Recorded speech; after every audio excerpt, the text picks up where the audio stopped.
Pasintabi po sa ating mga manonood dahil sensitibo po ang aming susunod na iulat. Arestado na ang 3 suspect sa pagdukot at pagpatay sa dating Vice Mayor ng Abuyog, Southern Leyte at anak nito.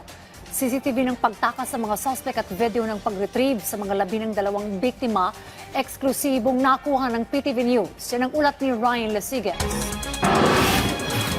Nakatali ang mga kamay gamit ang cable tie. Wala ng buhay at parang bloated na ang mga katawan. Ganito ang itsura ng 2 biktima ng kidnapping incident nang matagpuan ng mga tauhan ng Police Regional Office 8 sa masukal na bahagi ng bangin sa Silago, Southern Leyte. Sabi ng PRO8, sila ang magamang dating Vice Mayor at anak nito na dinukot sa Mayorga, Leyte. Ayon naman kay PNP Anti-Kidnapping Group Director, Police Brigadier General Edwin Valles, inamin ng mga sospek na pinagplanuhan nila ang ginawang krimen.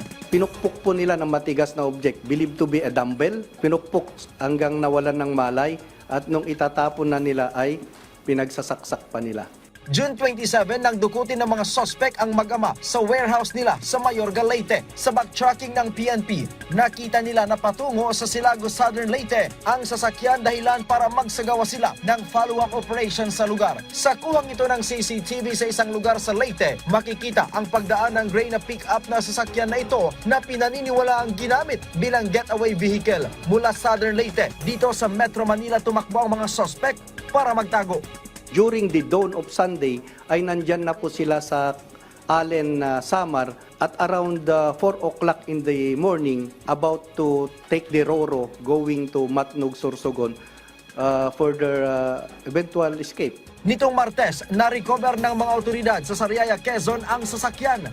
Maliban po doon sa kanilang revelation, ito'y umaangkop doon sa GPS system ng rental vehicle because they rented the getaway vehicle, a certain Mitsubishi Mirage model na nag-a-appear po dun sa system nila. Kaya yun po yung ating sinundan. Lumalabas na utang ang motibo sa krimen. Accordingly, ang negosyo po nila ay about sa mantika, oil. Milyon ba ang pinag-uusapan nating pera na utang? Hindi ko po masabi pero sa pagkakasabi po, pagkakakwento niya, yung cheque na about na ibabayad niya is amounting to 550,000. Sa Pasay City na nasa kote ang 3 sospek kung saan kasosyo pala, itinuturing na ng PNP na case solve ang krimen.